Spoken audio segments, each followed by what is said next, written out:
Like, you ever go into a zoo and you see a little monkey and he just hangs upside down and starts beating his dick? Like, they do that with no shame in front of an audience. They don't care. Why can't it be like that? Society is wrong, dude. Society is we're took suppressing, a wrong turn. We're suppressing a significant part of our culture, which has always been a part of our culture, you know? And there's no reason to be ashamed of it. In fact, I think we should be proud of it as a species.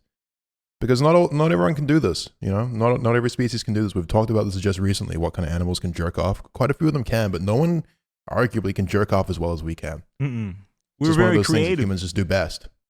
We are very creative. And, you know, just because it's creative and about jerking off doesn't mean that it's weird. Yeah, dude, we have toys. We actually have things, you know, and this is great. This is great too, because Charlie, you secured a Fleshlight sponsorship, right? Adam and Eve. It's a lot more than fleshlights. Yeah, I got the whole shebang. You got the whole sex shop. So how did you end up getting that deal? How did you get that kind of sponsor? Oh, they reached out to me because I just play with fleshlights for fun, like testing how they'd work as like self-defense tools, the kind of power they could pack, you know, PSI, stuff like that.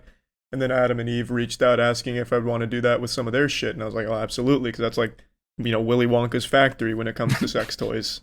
And so they just started sending me a bunch, and I've just been using them in all kinds of ways, setting records with them. Like this closet behind me, you can't see it, but a closet behind me is full of so many fucking sex toys, it would blow your mind. 15 fleshlights, 2 28-inch dildos.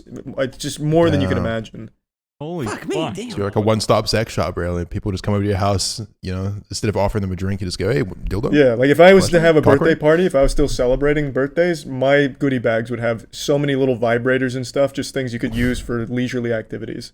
That's fucking insane. What's the weirdest one you've been sent? Is there anyone that's notable or weird, or are they all kind of normal? I got some fucking dumb ones in there, man. Like, most of Adam and Eve's products are like extremely good, but I feel like they've sent me some like outdated ones because I have like this blow-up doll that is made of broken glass.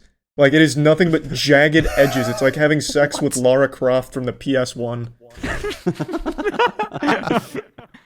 What the fuck? Wow. Did they send you into those like alien fleshlights, like the blue ones and shit? I have a couple of those. Have you used them? Like, how do you rate alien fleshlights? I've never fucked a fleshlight because I always get so excited when it comes that I start like playing with it, like taking it out back for golf or something. I've never sucked my dick in one. You fucking break. So I guess I had the same thing when Mia Malkova gave us her fleshlight on the podcast. You just started swinging it around the air like a monkey. Exactly, it's fun, bro. It's fun. It's like a counterweight. It's like have a flail. Yeah. No, it is. It's quite a good flailing device. As we've been talking, I've just looked up jerking off as an Olympic sport just to see if anyone's had the same idea, because, you know, people are bound to have discussions about this. I found this post that says, hear me out here. This sport isn't like other sports. It would test the durability, patience, and strength of a man. Nobody realizes how tough it is to jerk off for 10 minutes without busting a nut. That's why we should have the absolute professionals do it all in one place on TV. I don't think it would be not safe for work. We can just keep the camera on the pools of cum on the ground. What are your thoughts? I'm all for it. I'd even invest. Well, man. I would invest. Let's fund it. I mean, what else are you gonna do? Like, we're in lockdown now. The Olympics are canceled. We're gonna have to do the shit at home. I say we just start with that. You know, you can't do a 100-meter dash at home. You can't do a lot of Olympic sports at home, but you can jerk off competitively. And the 100 meter stroke. You have to stroke your cock for the equivalent of 100 meters.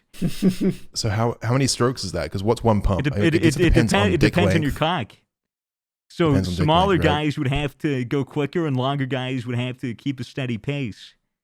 But the longer guys can it have would more be durability. it would be in different like weight classes. Like you'd have micro, and then like short, and then like average, and featherweight, then above average, and then you'd have large. And then hey, yo, bro, what jerking off class are you in? Oh, I'm in Grandmasters. Oh shit, Grandmaster cock flex. I'm a Grandmaster. It would just be based on length, girth, perhaps hand size would come into the equation.